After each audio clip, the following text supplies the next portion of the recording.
I'm Carla Reeves, and this is Differently, a podcast where we explore the ins and outs of what becomes possible when we're willing to think, do, and show up differently to the moments of our everyday lives. It had been on my bucket list for years, but when the opportunity was right in front of me, I froze. Anytime I heard the word skydive, it sent a burst of energy through my body. My thoughts soared at the thought of having had that experience. I knew someday I wanted to be someone who had the courage to take such an extraordinary leap of faith, but I never imagined the day would actually come. My brother-in-law is a skydiver. In fact, he actually ran a drop zone in Cushing, Oklahoma. And years ago, I'd always told my husband if I was ever going to skydive, I would do it with Jack. About 10 years ago, the phone rang. My husband was calling me from work to say that Jack, the skydiver, had invited us to spend summer vacation at the lake with his family.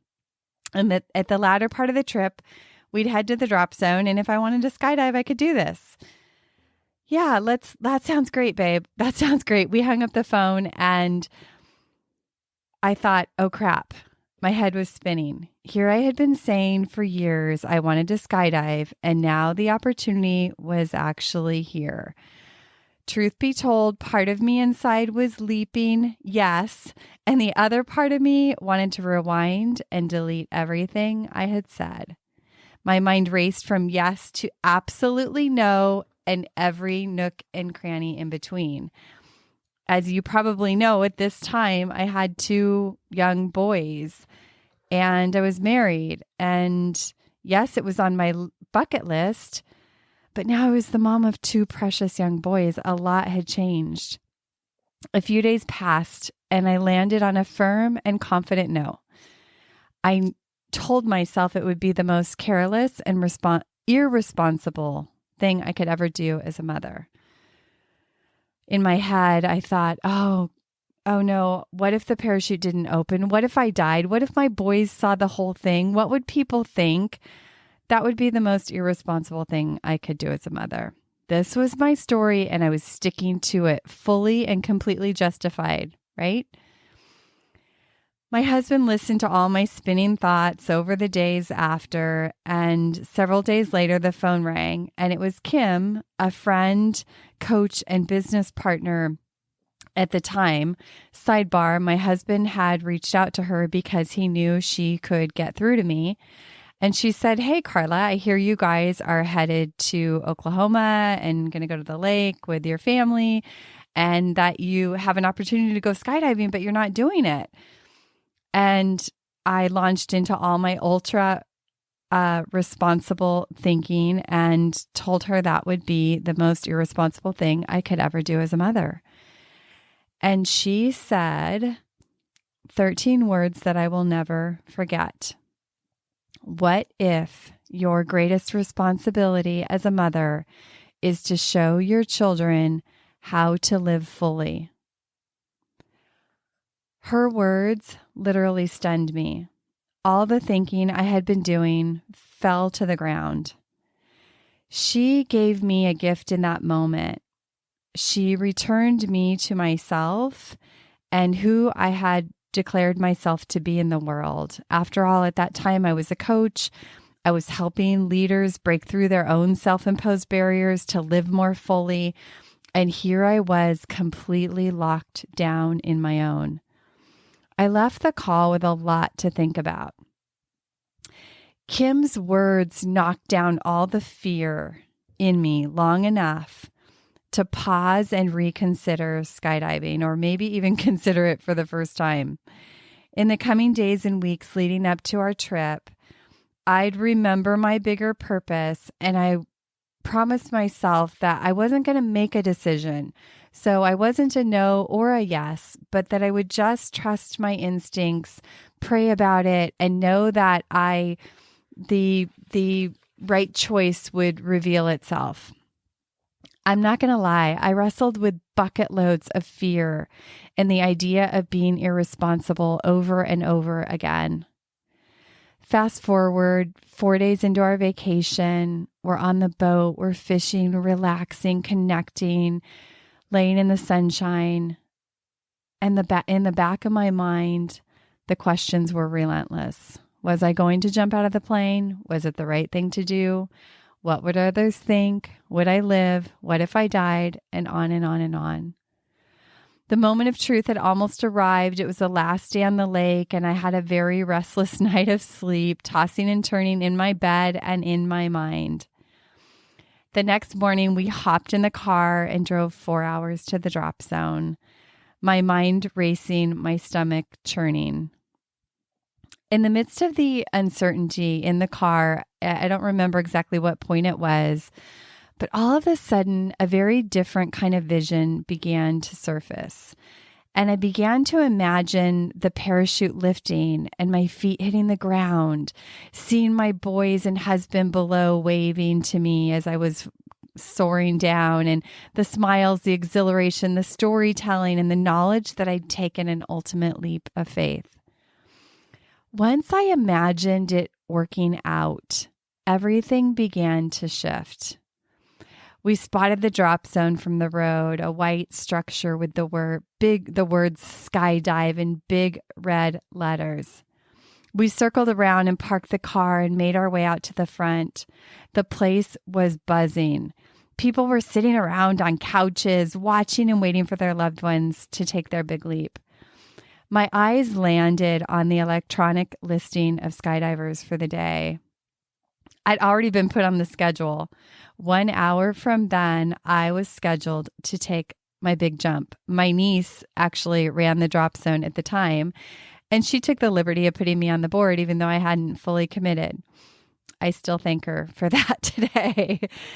The mental struggle was over. Excitement began to stir. My niece helped me gear up, goggles and straps and all, and I met my tandem jumper, who happened to be a very normal looking dad.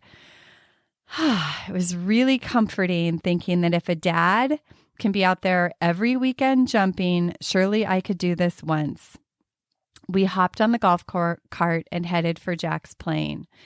Being Jack's sister-in-law, I got, quotes, special treatment. Not exactly the special treatment I was looking for, but I got to sit co-pilot in the plane while all the other skydivers piled in the back. And I soon found out that I would be going up a few thousand feet higher than the others to take my jump. So we began to make our ascent up. They got to the spot where all the other skydivers jumped out of the plane, and we were heading up further. So it became my time to scoot out of the co-pilot seat on my butt and inch my way towards the 4-foot door that was wide open. My tandem was behind me, and he buckled me in securely. He proceeded to put his hands on my shoulders and motioned to me that we would first lean out of the plane, then back in, and on the third time, we'd literally just fall out of the plane. It was in this moment that I at last surrendered completely, said a prayer, and trusted. Falling, fierce wind whipping the skin on my cheeks. I had no thoughts other than making sure my hands and my feet were in the right position. No thought of when the parachute was going to open. I was just in it, and then suddenly a jolt, and the parachute opened. It then felt like a roller coaster, floating and diving down to the ground. And then I saw my husband and boys below, watching and waving, just like I had imagined in my mind. Relief, exhilaration, and aliveness set in, and my feet hit the ground. It turned out just as I had imagined in that one unique, extraordinary stream of thought. I will never forget the complete, uninhibited exhilaration and joy that filled my entire being. The physical sensation lasted for hours, and that experience will stay with me forever and is a constant reminder that living fully requires getting uncomfortable. What we desire is often on the other side of very convincing and fear-inducing thoughts. that clear, intentional choices come from using all of our senses and faculties, and that the opportunities to skydive exist right in the moments of our everyday life, and that when we're willing to leap, pure aliveness and joy and the things that we desire are waiting for us right on the other side. My purpose is to ignite change, and today I work with ambitious leaders who are ready to make true change in their lives so that they can level up their energy and their impact and their everyday fulfillment. And what I know is that the barriers that showed up for me in this skydiving experience leading up to it are the very same barriers that show up in everyday life. I want to share with you 3 of the barriers and talk about some of the ways that we can leap in our everyday life. The first barrier is the someday illusion, and I talk about this more in depth in episode 3, so you can circle back in the podcast. But you could see it in my story. Someday I wanted to go skydiving, and it breaks my heart to see people putting their lives off because you know what? That someday may never arrive. And it's easy to fall into the idea that when we retire, when the kids are grown, when we lose that 20 pounds, then we'll really start living. But the truth is that your life will begin to change when you take an active part in doing different to change it. And so it's normal and easy to fall into this, but it's something that I check myself regularly on, and I want to encourage you to do the same. What is it that you're putting off for someday? And you might just jot that down. So the second thing that showed up, and you saw it in my story, was fear. And fear has so many faces. We know that we need fear for obvious reasons and basic survival, like hands on a hot stove or walking into traffic. We're very grateful for this built-in system to avoid actual danger. Haha, I know jumping out of a plane was dangerous. But that survival fear is not the fear that we're talking about in our everyday lives. And those faces of fear can come in the form of fear of failure, fear of death, fear of heartbreak, fear of not looking good, and fear of embarrassment. And so fear to survive danger is real and necessary, but I want you to consider that the other fear is an alarm system in our body saying potential danger. It's a monster in disguise and not as strong as it looks. And while we all want to get rid of fear, therein lies one of our biggest problems is that I don't think we ever get rid of it. It's always going to be there. And so instead of running from it, what if you sat down and got to know it and the many ways that it shows up in your life to derail you, but no more running away from it, but instead learning to walk with it in your life without letting it run the show and control you. And as you do this, it will loosen its grip. And when you accept it, know that it's going to be there. It will not control you like it once did. And so the truth is, it's an alert system that requires all of your senses and faculties to really discern and make an aligned choice for your life. The third one is limited thinking. You know, in all truth, in my story, the fall out of the plane was the easy part. I know that sounds crazy, but the grueling part was leading up to that. The choice wasn't really whether I was going to go skydiving or not. It was whether I was going to let the fear and the noise in my mind call the shots. You could hear it in my story. I locked myself in with tons of mental gymnastics, justifying why I couldn't do it, with thoughts of, this would be the most irresponsible thing that I could ever do. And it took really standing back to examine that and examine the whole thing that I could actually step outside of that thinking box to actually make a choice. So knowing all of this doesn't mean it goes away, right? But if you know these things are going to show up, you can expect them. And when they do show up and you're facing something meaningful, big, and important, you won't be surprised and you can prepare accordingly so that these barriers no longer choose for you. You get to choose. And so life beyond these requires doing differently. And you don't have to be extroverted, fearless, or super outgoing.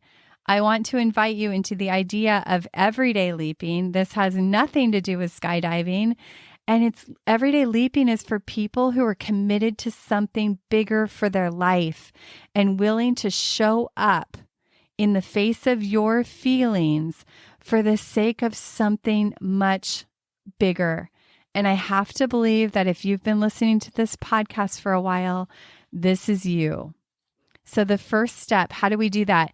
Interrupt the thinking. Like I said, expect that the fear is going to show up. Pause to examine your thinking and remember it's not you. Broaden your perspective, look from different angles, have people in your life like the Kim in my life and my husband in my life who were really standing for my bigger commitments. Have people in your life that do that for you. And the opportunity here, and you saw it in my stories, when you get your thinking moving in the direction of your dreams, watch out.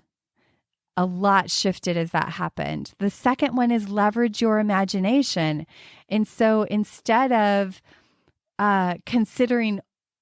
only considering all the things that could go wrong, start to ask yourself what could go right.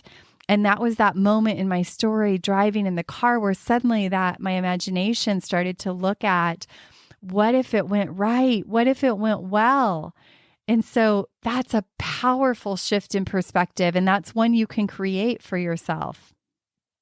Number 3, choose intentionally. Quiet your mind, consider all the options, pause to discern, call on all your senses and faculties to make a choice that is right for you versus letting your fear just immediately shut it down.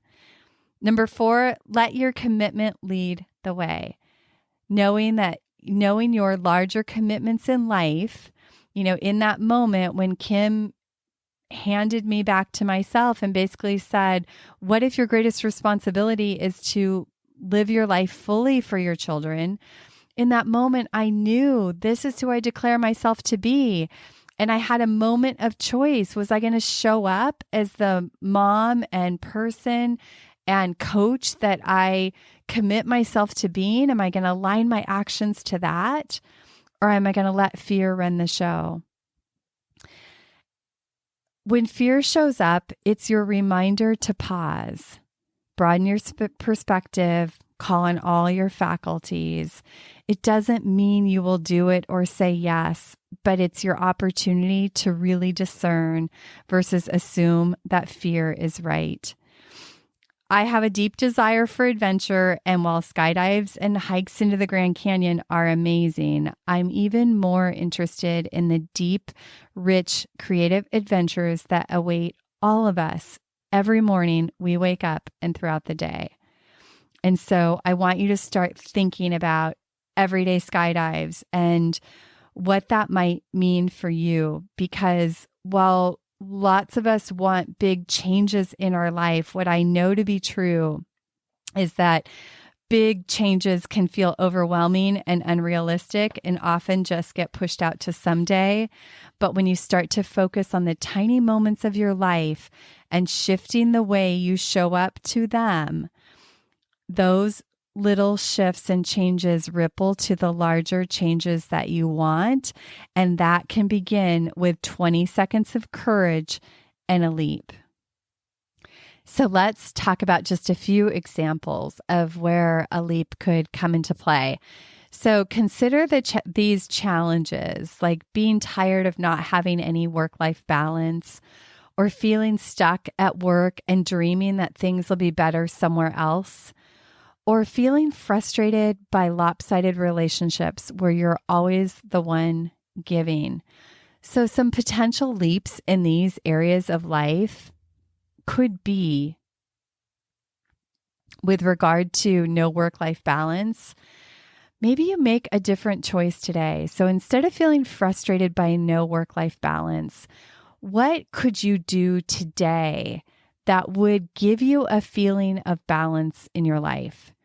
And what if you started doing one thing every day that gives you the experience of more balance?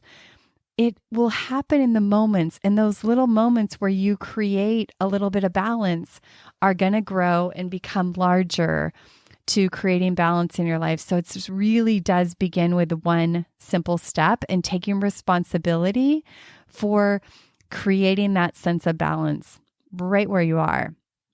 So the second one was about feeling stuck in a job and thinking things would be better somewhere else.